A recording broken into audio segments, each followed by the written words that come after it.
Hi welcome to Tamil botnet. நம்ம இன்னைக்கு இந்த வீடியோவில் என்ன பார்க்க போகிறோம் அப்படின்னு கேட்டிங்கன்னா, ஒரு எம்எஸ் வேர்டு, அதாவது மைக்ரோசாஃப்ட் ஆஃபீஸில் இருக்கிற ஒரு டாக்குமெண்ட் மூலமாக எப்படி ஒரு விண்டோஸ் மிஷின் வந்து எக்ஸ்ப்ளைட் பண்ணுறது அப்படின்னு பார்க்க போகிறோம். சரி, இந்த எக்ஸ்ப்ளோட்டேஷன் எதோட ஹெல்ப்ஃபுல்லாக நடக்கும் அப்படின்னு கேட்டிங்கன்னா, மெட்டாஸ்பேட்டை வச்சு தான் நடக்கும்.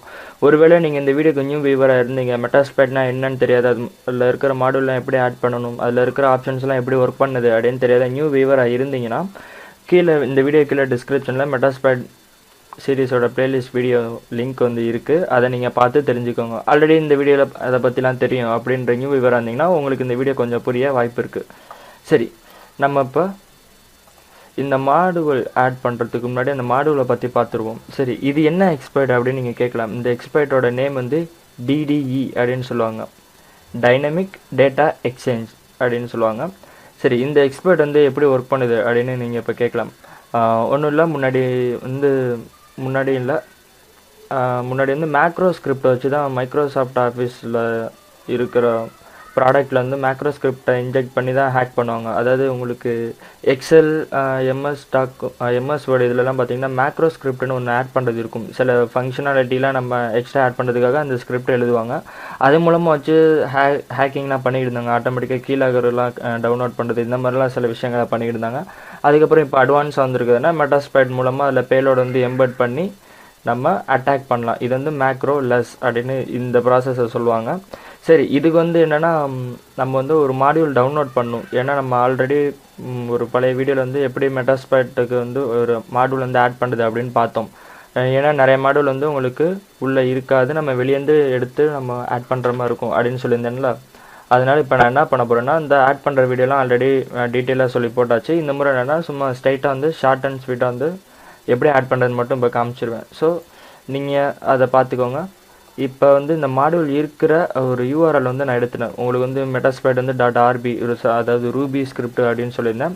அந்த லிங்க்கை வந்து நம்ம இதில் பேஸ்ட் பண்ணிட்டோம். அதுக்கு முன்னாடி வந்து wget அப்படின்னு ஒரு கமெண்ட் போட்டிருக்கோம். அது என்ன wget அப்படின்னு கேட்டிங்கன்னா, இது வந்து ஒரு லினக்ஸ் கமாண்ட். இது வந்து என்னென்னா, நம்ம கொடுக்குற ஃபைல் வந்து ரெட்ரீவ் பண்ணு அப்படின்னு சொல்லும். ரெட்ரீவ் பண்ணு அப்படிங்கிறத குறிக்கிறதுக்காக இந்த கமாண்ட் வந்து யூஸ் பண்ணுறோம். சரி, இது எப்படி ரெட்ரீவ் பண்ணுது அப்படின்னு தெரிஞ்சுக்க நம்ம டெஸ்க்டாப்புக்கு நான் டைரக்டரை சேஞ்ச் பண்ணுறேன். ஓகேவா, டெஸ்க்டாப்புக்கு சேஞ்ச் பண்ணிட்டேன். இப்போ இந்த கமாண்டை கொடுத்து என்ட்ரு கொடுத்தேன்னா என்ன ஆகுது, எனக்கு வந்து சர்வருக்கு ரெக்வஸ்ட் போயிட்டு ரெட்ரீவ் ஆயிடுச்சு. ஃபைல் இங்கே ரெட்ரீவ் ஆகி இங்கே இருக்குது பாருங்க. டெஸ்க்டாப்புக்கு நான் ஃபோல்டர் சேஞ்ச் பண்ணனால எனக்கு டெஸ்க்டாப்புக்கு வந்துருச்சு ஃபைலு. ஓகே, இப்போ இந்த ஃபைலை வந்து நம்ம மெட்டாஸ்பைட் மாடியூலுக்கு வந்து மூவ் பண்ணுவோம். அது எப்படி மூவ் பண்ணுறது அப்படின்னு நீங்கள் கேட்கலாம். எம்வி அப்படின்ற கமாண்ட் என்னென்னா மூவ், டிடிஇ இந்த டெலிவரி இது இருக்குல்ல, டிடிஇ டெலிவரி, இதை வந்து நம்ம என்னென்னா மெட்டாஸ்பைட்டோட மாடியூல்ஸ்குள்ளே மூவ் பண்ண போகிறோம். அது எப்படி பண்ணுறதுன்னு இப்போ பார்ப்போம். ஆல்ரெடி நான் அந்த பழைய வீடியோவில் சொல்லியிருந்தேன் இல்லையா, எப்படி டைரக்டரை கண்டுபிடிச்சி உள்ளே போகிறது அப்படின்ட்டு. அந்த மாதிரி டைரக்டரி அட்ரஸை நீங்கள் ஸ்ட்ரைட்டாக டைரக்டரை கொடுத்துட்டு என்ட்ரு கொடுத்தீங்கன்னா போதும், உங்களுக்கு டெஸ்க்டாப்பில் இருக்கிற ஃபைல் வந்து இப்போ காணாமல் போயிடும். ஏன்னா நீங்கள் காப்பி கொடுத்தா இங்கே ஒரு பேக்கப் இருக்கும், அங்கே ஒரு ஃபைலு சேவ் ஆகும். ஆனால் இப்போ மூவ் கொடுத்துட்டீங்க, இப்போ இங்கே டெஸ்க்டாப்பில் இருக்கிறது ஸ்ட்ரைட்டாக நம்மளுக்கு அங்கே போயிடுச்சு. சரி, இப்போ உங்களுக்கு இது புரிஞ்சிருக்கும் அப்படின்னு நம்புகிறேன். இப்போ நம்ம மெட்டாஸ்பைட்டை ஸ்டார்ட் பண்ணுவோம். அதுக்கு முன்னாடி சர்வீஸ் PostgreSQL ஸ்டார்ட்.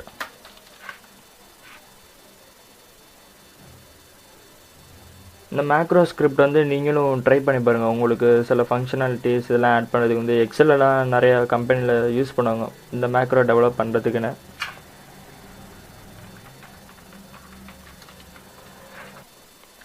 ஓகே, நம்மளுக்கு இப்போ மெட்டாஸ்பைட் ஓப்பன் ஆயிடுச்சு. சரி, இப்போ நம்ம சொல்லியிருந்தபடி இப்போ ஸ்ட்ரைட்டாக வந்து நம்மளால் அந்த மாடியூல் யூஸ் பண்ண முடியாது. ஏன்னா வந்து டேட்டாபேஸில் அப்டேட் ஆகிருக்காது அப்படின்னு நான் ஆல்ரெடி சொல்லியிருந்தேன்னா, அதனால் இப்போ என்ன பண்ண போகிறோம்னா ரீலோட் பண்ண போகிறோம். reload_all ரீலோட் பண்ணிடணும் டேட்டாபேஸை. அப்போ தான் வந்து நம்மளுக்கு கரெக்டாக வந்து அப்டேட் ஆகியிருக்கும். ஓகே, இப்போ இது வந்து ரீலோட் ஆகிடுச்சு. சரி, இப்போ நம்ம அந்த மாடியூல் வந்து யூஸ் பண்ணுவோம். யூஸ் எக்ஸ்ப்ளாய்ட், எதுக்குள்ளே நம்ம மூவ் பண்ணோம், விண்டோஸ், அதில் டிடிஇ அப்படின்ற மாடியூல் தான் நம்ம யூஸ் பண்ணியிருந்தோம். சரி, இப்போ இந்த மாடியூலை எப்படி யூஸ் பண்ணுறது அப்படின்னு பார்ப்போம். செட் பேலோட் விண்டோஸ்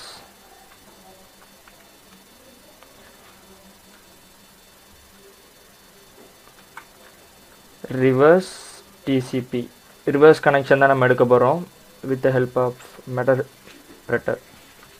ஓகே, இப்போ என்ட்ரு கொடுப்போம். நம்மளுக்கு ரிவர்ஸ் டிசிபி ரெடி ஆயிடுச்சு. இப்போ வந்து நம்ம லோக்கல் ஹோஸ்ட் லோக்கல் போர்ட் வந்து எல்லாமே இப்போ செட் பண்ண போகிறோம். இப்போ இதெல்லாம் வந்து ஆல்ரெடி நம்ம மெட்டாஸ்பேட்டில் ஸ்டார்டிங் வீடியோஸில் வந்து பார்த்துருக்கோம். எல் ஹோஸ்ட்னா என்ன, எல் போர்ட்னா என்ன அப்படின்ட்டு. எல் ஹோஸ்ட் லோக்கல் ஹோஸ்ட் வந்து என்ன கொடுக்கலாம்னா நம்மளோட இந்த மிஷினோட ஐபியை கொடுத்துக்கலாம். ஏன்னா இதுதான் வந்து நம்மளுக்கு லோக்கல் சர்வரை வந்து ஒர்க் பண்ண போகுது.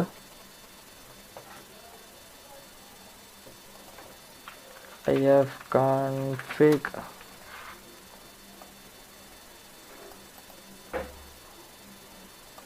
காப்பி, இதை பேஸ்ட் பண்ணிவிட்டு என்டர், செட் எல் போர்ட். இது வந்து 444 அப்படின்னு கொடுத்துக்கலாம். நம்பர் லாக்கில் இருக்கு. எல்போர்ட் வந்து அவங்களுக்கு ஃபிக்ஸ் ஆயிடுச்சு.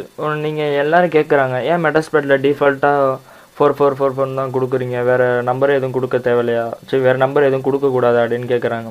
ஒன்றும் இல்லை, அது வந்து நம்மளுக்கு தேவையான போர்ட் எந்த போர்ட் வேணுமோ கொடுத்துக்கலாம். ஏன்னா சில சிஸ்டமில் வந்து சில போர்ட் வந்து பிளாக் பண்ணியிருக்கோம். அதுக்காக தான் நம்ம 44ன்னு கொடுத்துருக்கோம். நம்ம 65,500 சில்லறையில் இருக்கிற போர்ட் நம்பர் எது வேணுமோ உங்களுக்கு பிடிச்சி வந்து யூஸ் பண்ணிக்கோங்க. சில இது வந்து டிஃபால்ட்டாக இருக்கும், அப்பாச்சி இந்த மாதிரி, அந்த போர்ட் நம்பர் யூஸ் பண்ணக்கூடாது. இந்த மாதிரி எக்ஸ்ட்ரா அடிஷ்னலாக இருக்கிற மற்ற போர்ட் நம்பர் வந்து நீங்கள் யூஸ் பண்ணிக்கலாம். அது ஒன்றும் பிரச்சனை இல்லை. சரி, அடுத்தது இப்போ எல்லாமே செட் பண்ணியாச்சு. ஆப்ஷன்ஸில் போய் நீங்கள் பார்த்துக்கலாம். ஆப்ஷன்ஸில் போய் பார்த்தீங்கன்னா உங்களுக்கு தெரியும், எஸ்போர்ட், எஸ்ஆர், விபோர்ட், எஸ்வி ஹோஸ்ட்டு, இது எல்லாமே உங்களுக்கு இருக்கும். இது வந்து எப்படின்னா ஒரு பேசிக்காக வந்து ஒரு ஹெச்டிடிபி ரெக்வஸ்ட் போகும். அது மூலமாக தான் உங்களுக்கு கனெக்ஷன் எக்ஸிக்யூட் ஆகிரும். சரி, அடுத்து இப்போ என்ன பண்ணலாம் அப்படின்னு கேட்டிங்கன்னா, சாரி,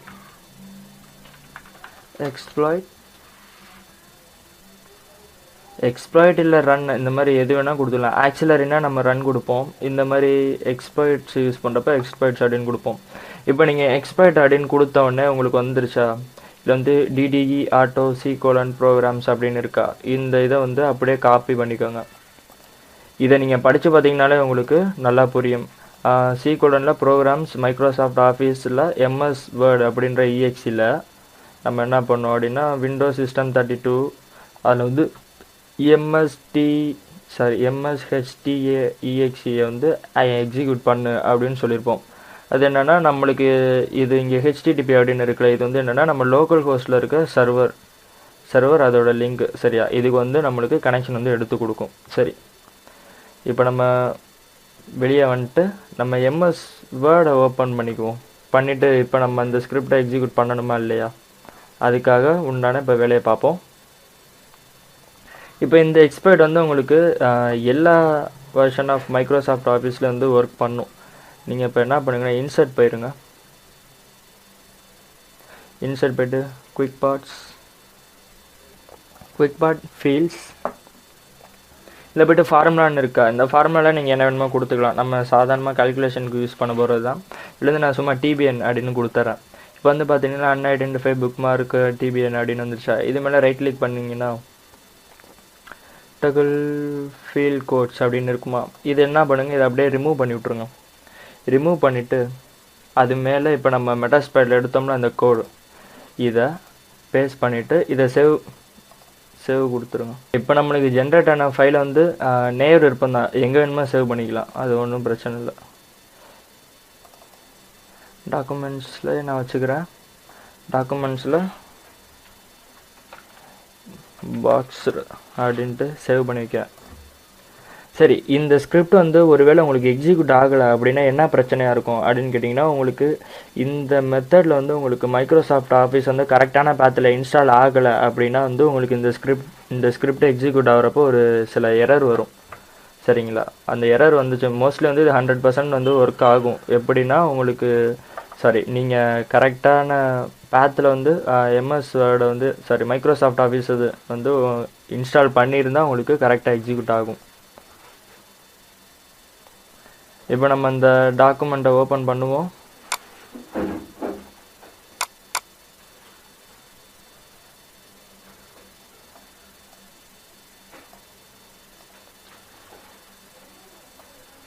என்னென்னு சேவ் பண்ணியிருந்தோம், பாக்ஸர் அப்படின்னு இருக்கா.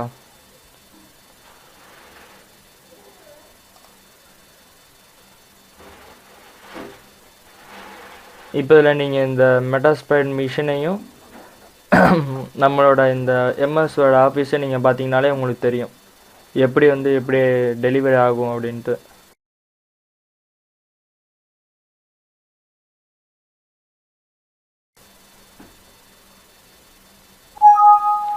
ஓகே, நம்மளுக்கு இப்போ இதை ஓப்பன் பண்ணுறப்ப எப்படி வேணுன்னா இந்த மாதிரி கேட்கும், திஸ் டாக்குமெண்ட் கண்டெய்னர் லிங்க்ஸ் அப்படின்னு கேட்கும். நம்ம எஸ் கொடுத்துட்டோம் அப்படின்னா அடுத்து இன்னொரு காட்டும், ரிமோட் டேட்டா ஆக்சஸ் பண்ண போகிறோம் அப்படின்ட்டு. எஸ் கொடுத்துட்டீங்க அப்படின்னா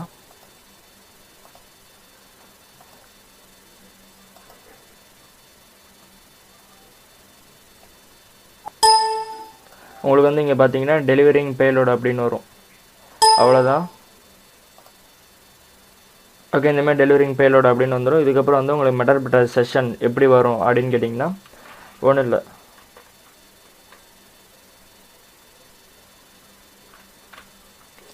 ஓகே, இப்போ உங்களுக்கு மெட்டாஸ்பைட் செஷன் எப்படி எடுக்கணும் அப்படின்னு கேட்டிங்கன்னா, நம்ம இப்போ ஸ்கிரிப்ட் எம்எஸோட எக்ஸிக்யூட் ஆச்சுல, அதில் செஷன் இருக்கா அப்படின்னு பார்த்துக்கணும். எஸ்சிஎஸ்எஸ் செஷன்ஸ் -i அப்படின்னு போட்டு 1 அப்படின்ட்டு நீங்கள் என்ட்ரு கொடுத்தீங்கன்னா உங்களுக்கு செஷன் இருக்கா இல்லையா அப்படின்னு காட்டும். ஒருவேளை உங்களுக்கு இந்த செஷன் இல்லை அப்படின்ற பட்சத்தில் செஷன் இல்லை அப்படின்னு சொல்லும். இப்போ நீங்கள் இந்த செஷன் -i1 அப்படின்னு கொடுத்தீங்கன்னா வச்சுக்கோங்களேன், உங்களுக்கு மெட்டாஸ்பைட் ஷெல் ஓப்பன் ஆகும். மெட்டாஸ்பைட் செஷன் ஷெல் எப்படி வரும் அப்படின்னு கேட்டிங்கன்னா, நம்ம நார்மலாக how to hack Windows using Metasploit வீடியோவில் போட்டிருந்தோம். அதே மாதிரி தான் உங்களுக்கு வரும். அதே மாதிரி நீங்கள் நார்மல் கமாண்ட்ஸ்லாம் எக்ஸிக்யூட் பண்ணிக்கலாம்.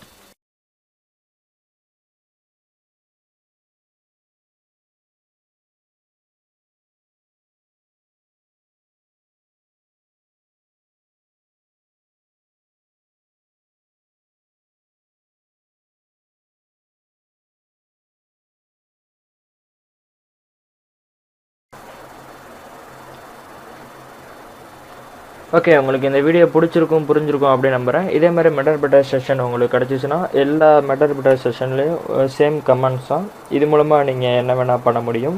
நம்ம எப்படி என்னென்ன கான்செப்டில் ரிவர்ஸ் கனெக்ஷன் மூலமாக மெட்டாஸ்பைட் செஷன் ஷெல்லை எடுக்கிறோம் அப்படிங்கிறது தான் முக்கியம். சரிங்களா? இது எல்லாத்துக்கும் உங்களுக்கு சேம் மெத்தட் தான், சேம் கமெண்ட்ஸ் தான்.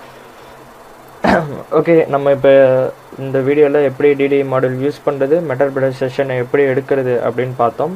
சரி, எனவே உங்களுக்கு இந்த வீடியோ பிடிச்சிருக்கும் புரிஞ்சிருக்கும் அப்படின்னு நம்புகிறேன். மெட்டாஸ்பைட் செஷன் கிடச்சிச்சுன்னா மட்டும் போதும். எல்லா இதுக்கும் நீங்கள் ஃபஸ்ட்டாக பார்த்த வீடியோக்கும் இப்போ பார்த்த வீடியோவும் சேம் தான். மெட்டாஸ்பைட் செஷன் சேம் கமெண்ட்ஸ் தான் யூஸ் பண்ண போகிறோம். சரி, உங்களுக்கு இந்த வீடியோ பிடிச்சிருக்கும் புரிஞ்சிருக்கும் அப்படின்னு நம்புகிறேன். நான் அதிகமாக டைம் வேஸ்ட் பண்ண வேணாம் அப்படின்ட்டு அதில் கமாண்ட் நிறையா எக்ஸிக்யூட் பண்ணி காட்டல. சிம்பிளாக இருக்கிற ஒரு கமாண்ட் மட்டும் எடுத்து காமிச்சிட்டேன். அதுவும் ஒரு லாஸ்ட் வீடியோவில். அன்ஃபார்ச்சுனேட்லி என் கலில் நெக்ஸ்ட் கிராஷ் ஆகிடுச்சு விஎம்ஆருக்குள்ளே. அதே நான் என்னன்ட்டு பார்க்குறேன். சரி, உங்களுக்கு இந்த வீடியோ பிடிச்சிருந்தா லைக் பண்ணுங்கள், பிடிக்கலன்னா டிஸ்லைக் பண்ணுங்கள். அந்த வீடியோ எப்படி இருந்துச்சுன்னு கமெண்ட் பண்ணுங்கள். தேங்க்ஸ் ஃபார் வாட்சிங்.